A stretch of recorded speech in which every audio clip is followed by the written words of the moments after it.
The carriage that carried Eleanor Brandon away from Ashcombe Hall did not slow at the gates, and she understood, watching the stone lions fall behind through the small rear window, that this was the point of it. A wife sent away was a small thing. A wife sent away without ceremony, without a maid, without a single servant at the door to mark her going, was a verdict. The October rain had begun before dawn and had not stopped, and it ran in long gray threads down the glass, so that the house she had governed for 6 years dissolved into water before it disappeared entirely. She did not weep. She had done that already, upstairs, with the door bolted where no one could carry the report of it down to the dowager. Her 2 daughters slept against her, the younger with one fist closed around the worn blue ribbon she would not be parted from, and Eleanor pressed her lips to the child's hair and made herself a promise she had no means yet of keeping. The charge against her was not stated as a charge, it was stated as arithmetic. 6 years married, 2 children, both girls, and a barony, that the law permitted to descend only through a son. The Dowager Lady Ashcombe had said the word baron in a drawing-room full of candlelight 3 weeks before, said it the way one might name a flaw in a horse, and the room had gone briefly still and then resumed its murmur as though nothing of weight had been spoken. Eleanor had been standing near the pianoforte. She had heard it. She had kept her face arranged and her hands steady on the music she was pretending to consider, and only the pulse at her throat had betrayed her, beating hard enough that she had wondered if the woman beside her could see it. She was 26 years old, and she had been, until that autumn, the Baroness of Ashcombe, wife to a man who had married her for her father's money, and then resented that the money came attached to a woman with opinions. What no one in that drawing-room knew, what Eleanor herself had only begun to suspect in the long sleepless nights before her dismissal, was that the document, on which the whole architecture of her ruin rested, had a flaw in it. She did not know the shape of the flaw yet. She knew only that her father, before he died, had said a strange thing about the old barony and the favor of the crown, and that he had pressed into her hands a sealed letter she had not yet opened. If this is the kind of story you stay for, the slow turning of a verdict, then settle in, because Eleanor Brandon was not finished, whatever Ashcombe believed. The house behind her thought it had closed a door. It had only sent her to find the key. She had come to Ashcombe a bride of 20, the daughter of a wealthy merchant who had bought his way toward gentility, one careful investment at a time, and had wanted, at the end of his life, the one thing money could not directly purchase, which was a title for his blood. The marriage had been arranged across a polished table by men who spoke of her as one speaks of a parcel of land with good drainage. Her husband, Baron Ashcombe, had been handsome, in the cool way of men who have never been refused anything, and he had been, on the morning of the wedding, very nearly kind.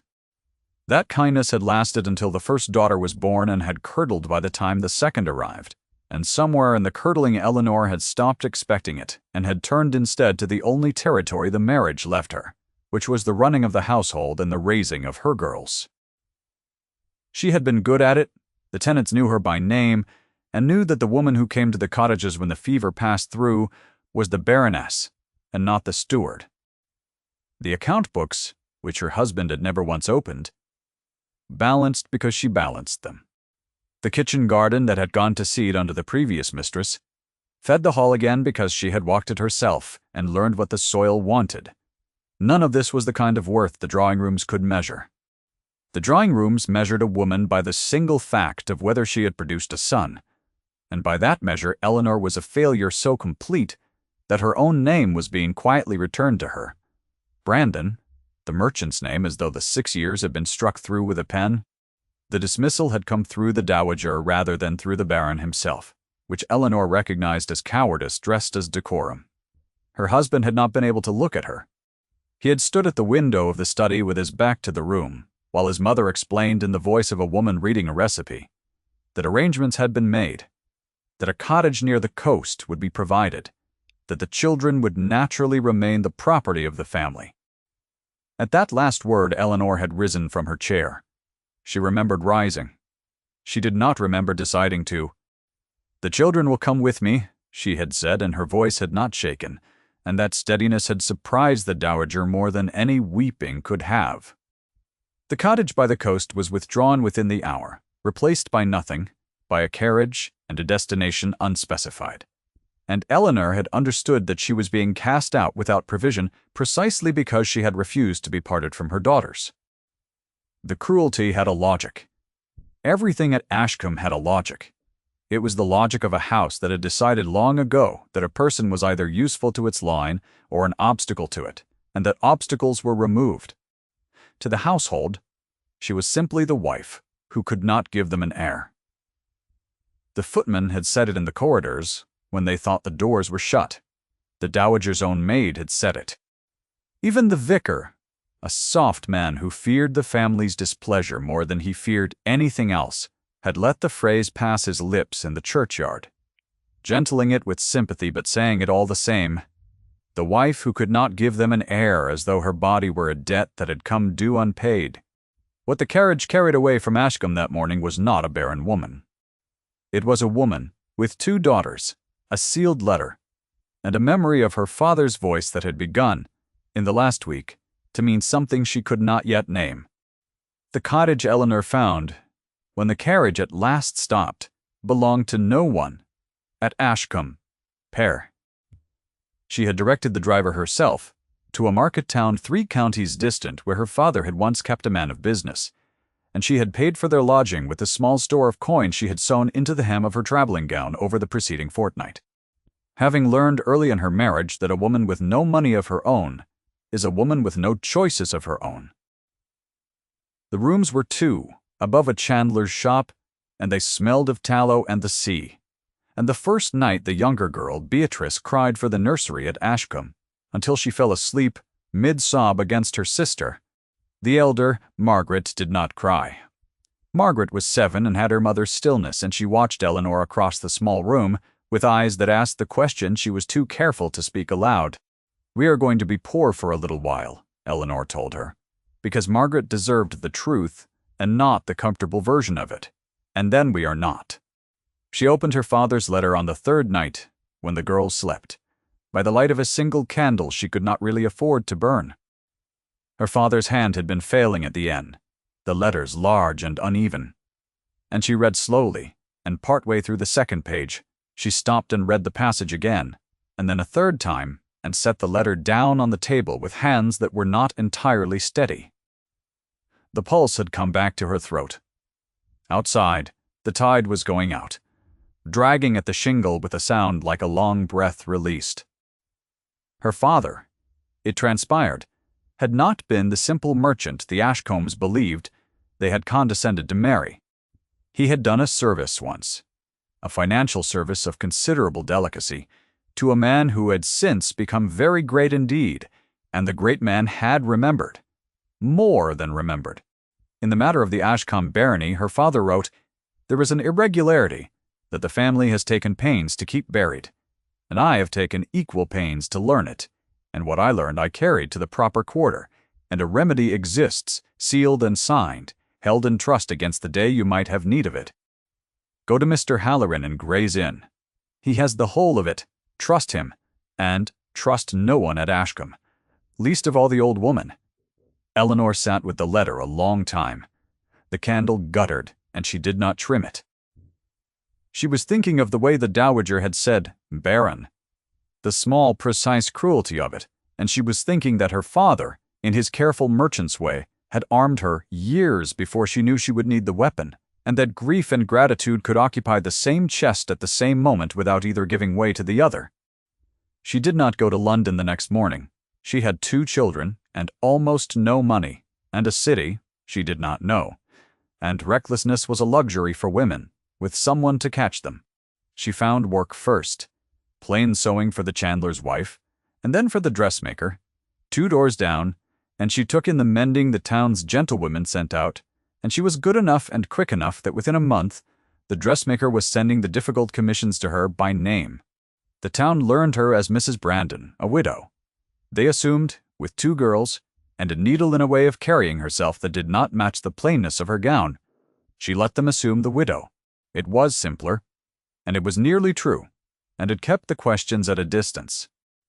It was at the dressmaker's, on a gray afternoon in November, that she first saw the man who would unmake her careful anonymity, though she did not know it then and would not have believed it if told. He came in out of the rain with the particular stillness of a man accustomed to rooms arranging themselves around him, and he was tall, and his coat was very fine and very wet, and he had come, he said, on the matter of a gown ordered for his sister. The dressmaker fluttered. Eleanor, at the back table with her needle, did not look up at once, and when she did look up, it was to find that the gentleman had already looked at her, and was looking still, with an attention that had nothing of insolence in it, and everything of recognition, though they had never met. He was introduced, when introduction could no longer be avoided, as the Earl of Wexford. The name meant nothing to Eleanor beyond its rank, and the rank meant only that she lowered her eyes and dropped the small curtsy that her station now required, and waited for him to lose interest, as such men did, in a sewing woman at a back table. He did not lose interest. He stood at the counter and conducted his business with the dressmaker, and the whole time some portion of his attention remained fixed upon Eleanor, and she felt it the way one feels a draught from an open door, a cool insistence she could not place the source of. She did not yet know that the Earl of Wexford was a man the drawing-rooms of 3 counties had given up on. He was 39, a widower of 4 years, and the manner of his wife's death had hardened in the public imagination into something it had not been, so that mothers steered their daughters from him, and called him cold, called him grim, called him the sort of man it was wisest to admire from a safe distance. He let them call him these things. It cost him nothing, and it kept the drawing-rooms at bay, and a man who has buried what he buried learns to prefer the cost of being thought cold to the cost of being known. What had hardened him was this, though Eleanor would not learn it for some weeks. His wife had died bearing a child, and the child with her a son. And Wexford had sat at the bedside through the long failure of that night, and had understood, somewhere in its worst hour, that the physician's confident assurances had been wrong from the start, and that he had trusted them because trusting them was easier than the alternative. He had not forgiven himself the ease of that trust.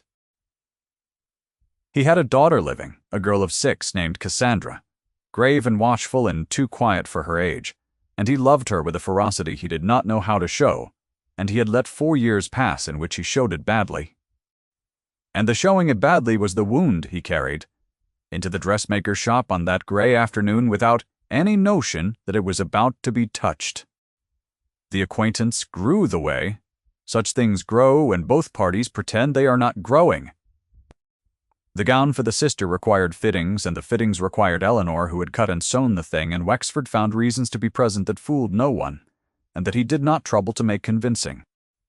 He spoke to her plainly, in short level sentences, asking once whether the work tired her eyes, and another time, abruptly, whether the children were warm enough in their lodging above the chandler. And Eleanor answered the first question and deflected the second, and went home that night and lay awake wondering how he had known about the children. And the chandler, and the cold. He had made inquiries. She understood that later. At the time, she understood only that a man of great consequence was paying her a kind of attention she had been taught by Ashcombe to distrust, and she armored herself accordingly. And the armor amused him, she thought, though his face gave very little away.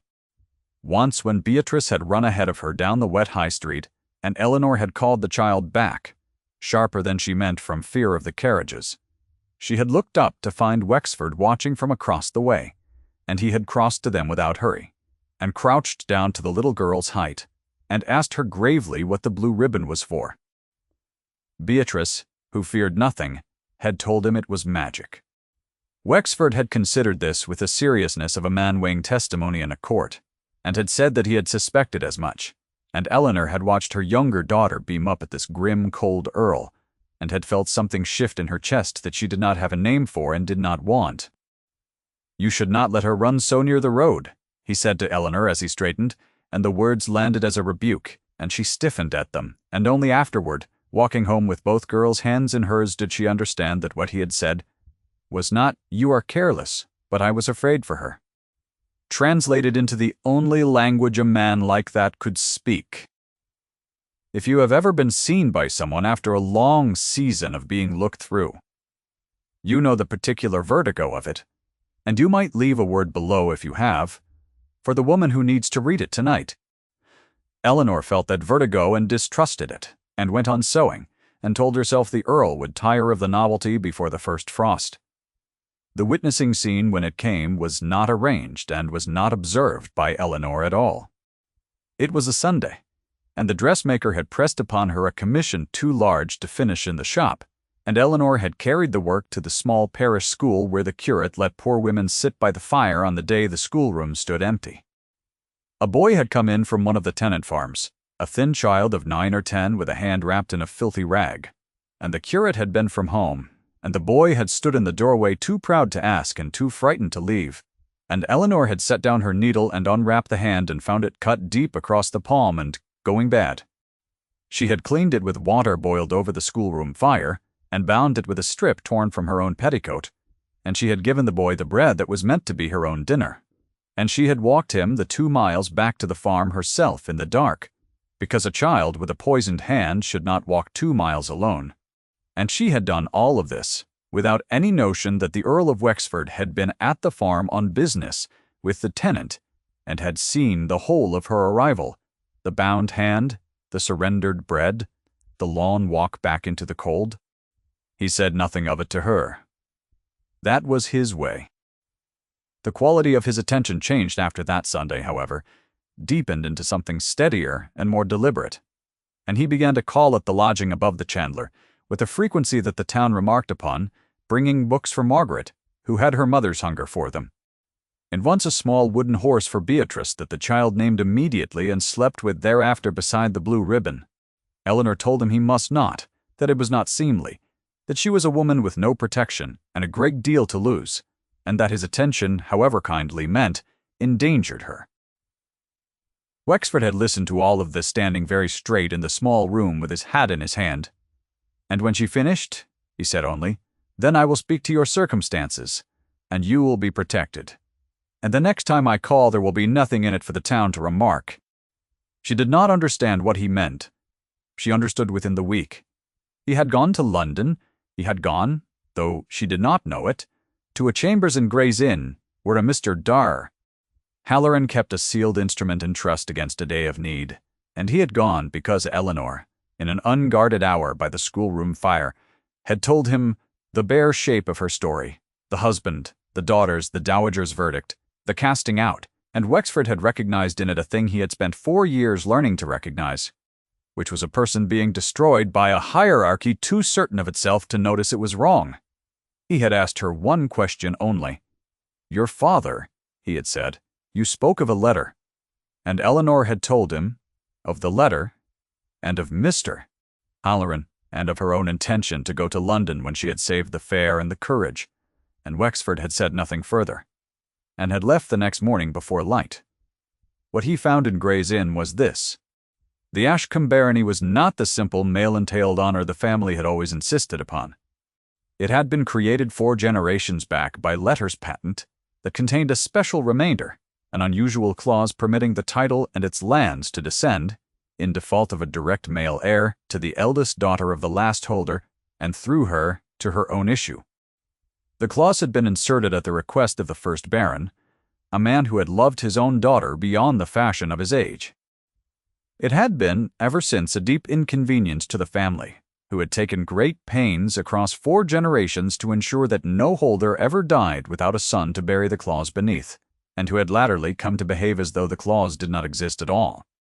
Eleanor's daughters, by that remainder, were not the worthless girls the dowager had cast out. Margaret, the elder, was the heir to Ashcombe. There was more, and it was the part her father had truly bought with his old service to a great man. A special remainder buried for 4 generations might be disputed, litigated, tied up in the courts for a decade while the family's lawyers obscured it. A fresh confirmation, though a crown declaration affirming the original remainder and naming the heir, signed by the sovereign's own hand, was a thing no family lawyer could untangle. Her father, dying, had called in the whole of his old favor and obtained exactly that. The instrument in Mr. Colding. Halloran's keeping was a royal warrant, sealed and signed, that confirmed the special remainder and named Margaret Ashcombe heir to the barony, and it wanted only to be presented for the entire edifice of Eleanor's ruin, to be revealed as a thing built on a lie the family had told itself so long it had come to believe it. Wexford did not bring this knowledge to Eleanor as a gift to be unwrapped. He brought it as a man lays evidence before the only person entitled to decide what is done with it.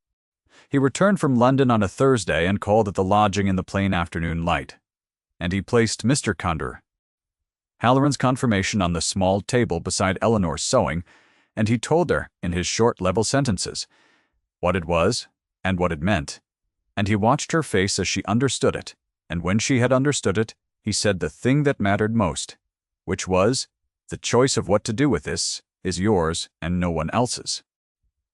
I will stand wherever you tell me to stand. Eleanor did not speak for a long moment.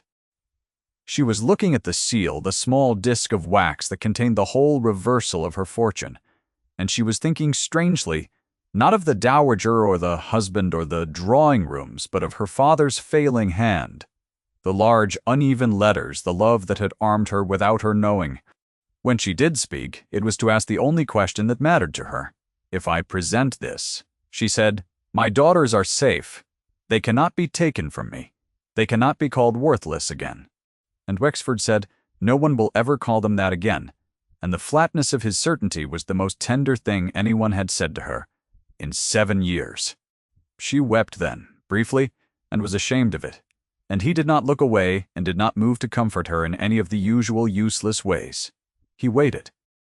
When she had finished, he handed her his own handkerchief, plain linen, unmonogrammed, the handkerchief of a man who did not want his initials remarked upon, and he said, eat something.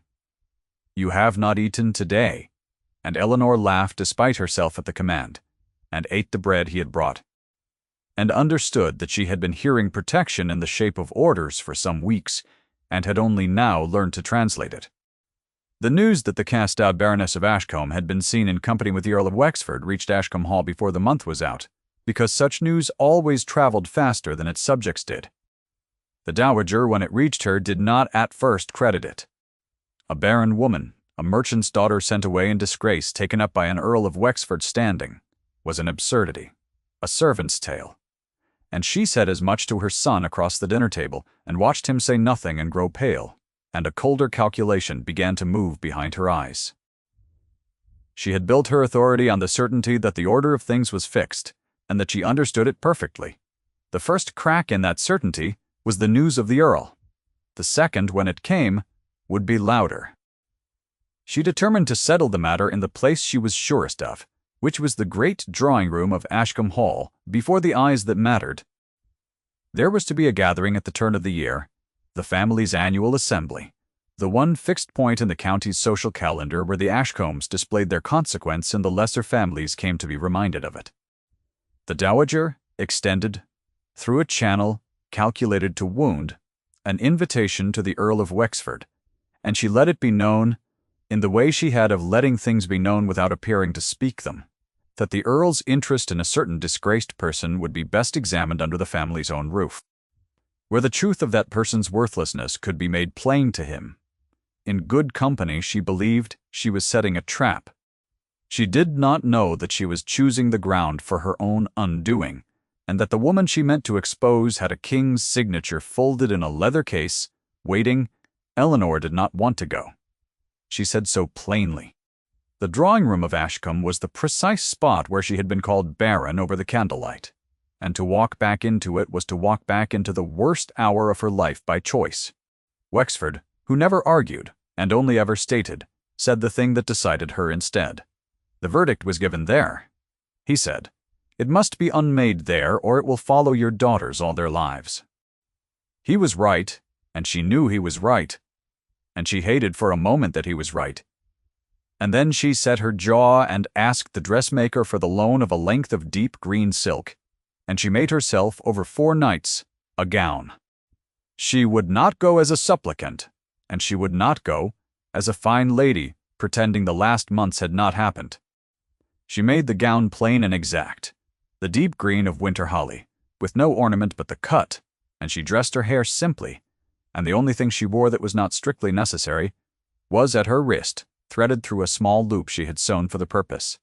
The worn blue ribbon that Beatrice had pressed into her hand at the door, with the solemn instruction that it was magic and that her mother might have the use of it for one night. Eleanor had nearly wept again at that. She had not. She had tied the ribbon at her wrist and gone down to the carriage Wexford sent, and Margaret and Beatrice had watched from the lodging window, and Margaret, who understood more than she said, had pressed her palm flat to the glass.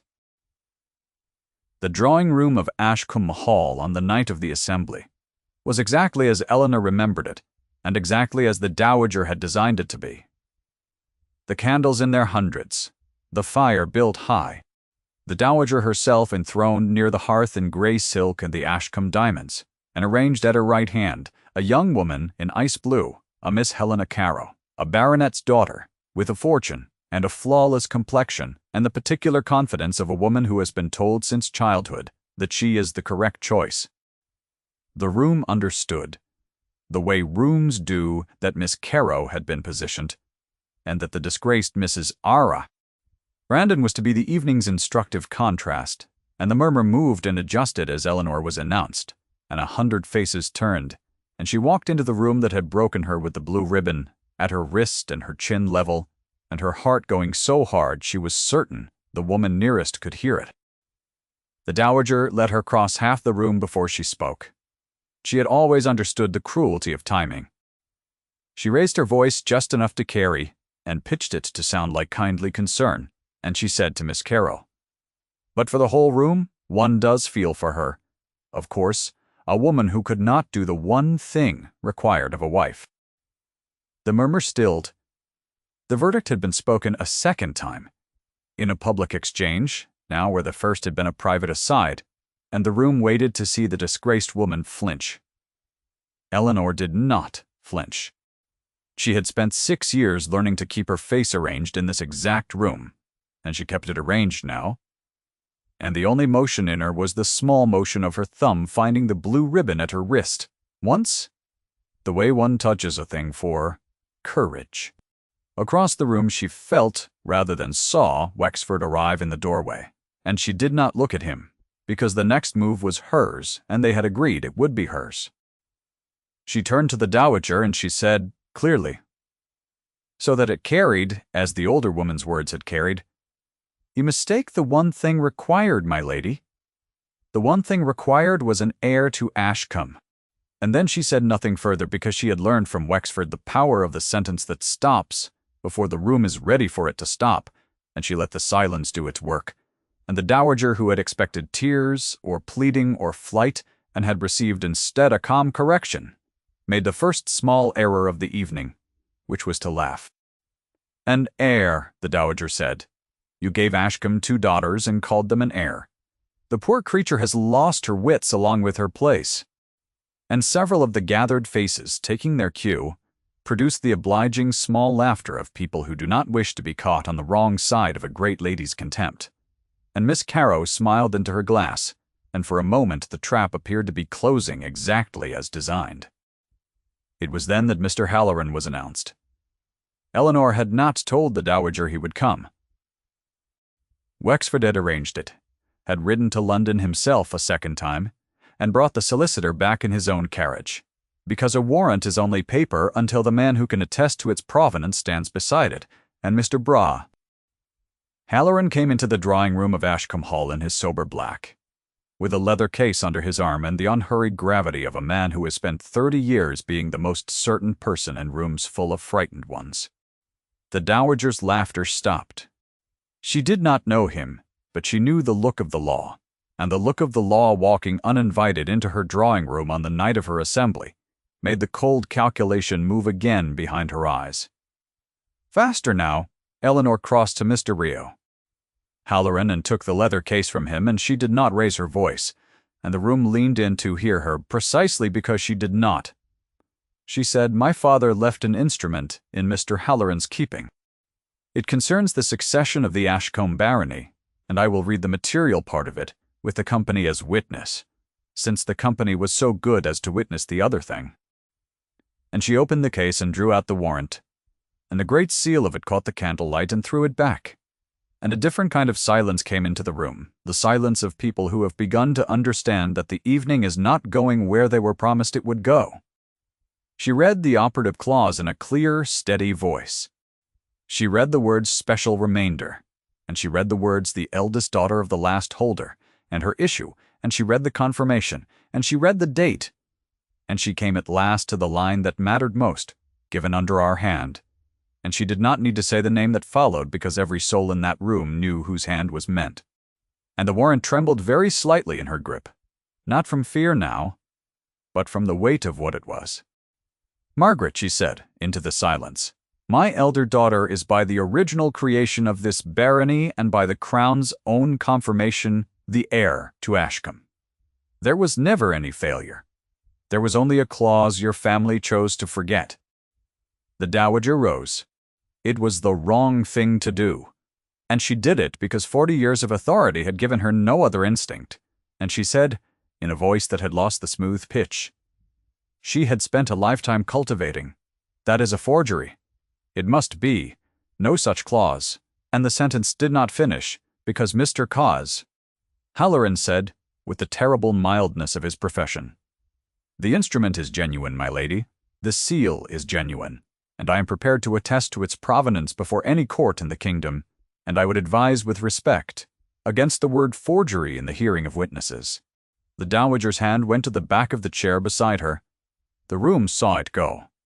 The Ashcombe diamonds rose and fell at her throat with a breathing that had become uneven. And the young woman in ice blue beside her had gone very still, having understood before the dowager did that the correct choice had just been positioned on the losing side of the room. Eleanor's husband had not spoken through any of it. He stood now where he had always stood at the difficult moments of his life, at the edge of the room with his back half turned, and Eleanor looked at him once and found in his face not malice but a kind of exhausted relief. The look of a man who has carried a lie so long that its exposure is nearly a mercy, and she felt for him briefly. The only soft thing she would feel that night, and then she let it go, because he had stood at a window with his back to her on the worst morning of her life, and a person reveals what they are by where they stand. Through all of it, Wexford had not moved from the doorway, because they had agreed the reversal was hers to deliver, and he would not steal a moment of it. When the dowager, grasping, turned her contempt toward the only target she had left, and said toward the doorway, "And you, my lord, would you truly attach your name to a merchant's daughter and her brood of girls?" the room turned with her to see what the cold earl would do, and Wexford crossed the floor. He crossed it without hurry, the long room emptying of sound as he came, and he stopped beside Eleanor, close enough that the deep green of her gown and the dark blue of his coat stood together where the whole company could see them, and he looked not at the dowager, but at Eleanor. And he said the thing he had come to say, and it was 11 words. And it was the truest sentence spoken in that house in 4 generations. "I mean to marry her. The girls will be my own." The silence that followed it was the silence Eleanor would remember all her life. It was not the stunned silence of scandal, though there was scandal in it. It was the silence of a room reorganizing its entire understanding of who in it had worth.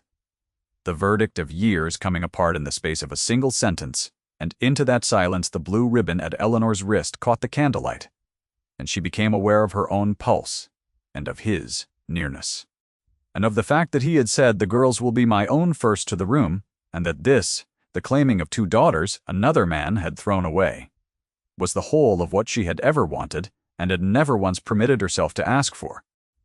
The dowager did not collapse into ruin, because that was not the kind of justice this story knew. She sat down. That was all. She sat down in the great chair by the fire she had ruled the county from for 40 years, and she put one hand flat against the Ashcombe diamonds as though to still them, and across her face moved the slow, terrible recognition of a woman discovering that the order she had given her whole life to defend had been wrong about the one thing it was most certain of, and that she had built her cruelty on a clause her own family had hidden from her, and that the merchant's daughter she had called Baron in this very room had been The entire time. The mother of the heir. She said nothing. There was nothing for her to say. Miss Caro gathered her ice-blue skirts and removed herself with what dignity she could to the far side of the room, having grasped that she was no longer the evening's correct choice, and had perhaps never been more than its instrument. The company began in twos and threes to do the thing companies do when a verdict has been publicly reversed, which is to discover that they had always privately doubted the old one. An elderly gentlewoman near the window, who had known Eleanor's father in his rising years, said quite audibly that she had always thought there was more to the Brandon girl than the family allowed. And the murmur took up the sentiment and ran with it. And the room that had turned its 100 faces to watch Eleanor break now turned them to watch her vindicated, and she felt the turning, and took no triumph in it, because a woman who has been on the wrong side of a room's verdict learns to hold its approval as lightly as she was forced to hold its contempt. She did not stay long after that. There was nothing at Ashcombe she wanted any longer, except the thing the warrant secured, and that was secured now, attested before 40 witnesses and beyond any lawyer's power to bury again. She took her leave of the dowager with a correctness so exact it was its own quiet rebuke, and the old woman received it without rising, and Eleanor understood that the displacement was complete, that the woman by the fire had been moved from the center of her own world to its edge, and that this was a heavier thing than any cruelty could have been, and that she need add nothing to it. Wexford handed her into the carriage himself. The night had turned to a fine, cold rain. The same rain very nearly that had run down the glass on the morning she was cast out, and Eleanor sat in the dark of the carriage with the leather case in her lap and the blue ribbon at her wrist, and found that she was shaking, now that it was over, in the way the body shakes when it is at last permitted to. Wexford did not fill the silence. After a while he reached across the small space between them, and put his hand over her 2 hands where they held the case, and he did not press, and she did not pull away, and they rode like that, his hand over hers, the rain on the roof, the lights of Ashcombe falling behind them through the small rear window, the way they had once before, except that this time she was not being sent. This time she was choosing the direction. They were married in the spring, in the small parish church where the curate had once let poor women sit by the fire, and it was not a grand wedding, and Eleanor had wanted it that way. Margaret stood up with her mother in a gown of pale green, grave and proud, the heir to Ashcombe, though she carried it as lightly as a 7-year-old carries anything, and Beatrice scattered the petals with more enthusiasm than aim, and had to be retrieved twice from the churchyard. And Wexford's daughter Cassandra, who had been so quiet for so long, stood between her new sisters and was seen, by the end of the morning, to laugh. Her father saw it. Eleanor watched him watch his daughter laugh, watched the 4 years of grief in him give way by some fraction to the sound, and knew that the household she was marrying into had needed mending as badly as her own, and that perhaps that was the truest reason any 2 people choose each other. Not because they are whole, but because they recognize the shape of the other's broken place. The matter of Ashcombe resolved itself in the slow procedural way of such things, the lawyers conceding what could not be contested, the barony's lands and revenues passing into trust for Margaret against her coming of age, the dowager retiring to a dower house on the coast, not unlike the cottage that had once been offered and withdrawn, a symmetry Eleanor noted and did not gloat over. Her former husband she did not see again. He removed himself to the continent within the year, and she wished him, when she thought of him at all, a quiet she suspected he would not find, and then she did not think of him. The coda of a life is rarely a single scene, but if Eleanor's might be said to have one, it was an evening the following winter at Wexford seat, with the snow coming down past the tall windows and the fire built high and the 3 girls asleep upstairs. She sat with her husband in the long quiet room, and her mending lay untouched in her lap, because she no longer mended for her bread, and she was turning something over in her fingers, and Wexford asked her what it was. She held it up. It was the blue ribbon, gone soft and pale with handling, the magic ribbon that Beatrice had at last consented to let her keep, having declared that her mother needed its luck more than she did now that everything had come right. Eleanor wound it once around her finger, and unwound it, and she said that her younger daughter had been correct, that it had been magic after all, and Wexford, who almost never smiled, smiled then and reached over and took her hand, the same plain gesture as in the carriage on the night it had ended and begun. His hand over hers in the firelight while the snow came down. She had been cast out of one house for the failure of giving it only daughters. She had returned to that house with the king's own signature, and unmade the failure, and the daughters the world had called worthless were an heir and her sister and a girl learning at last how to laugh, and the woman the drawing-room had called barren sat now by another fire, in a house that was her own, with a man who had crossed a crowded room to claim her in 11 words, and the only thing on her wrist was a child's ribbon that had turned out, against every measure the world knew how to take, to be worth more than the Ashcombe diamonds. Thank you for staying to the end of her story. If Eleanor's long way home moved you, you might leave a word below with the moment that stayed with you, and the quiet of the evening is yours again now. The fire and the snow and the ribbon wound once around a finger and held.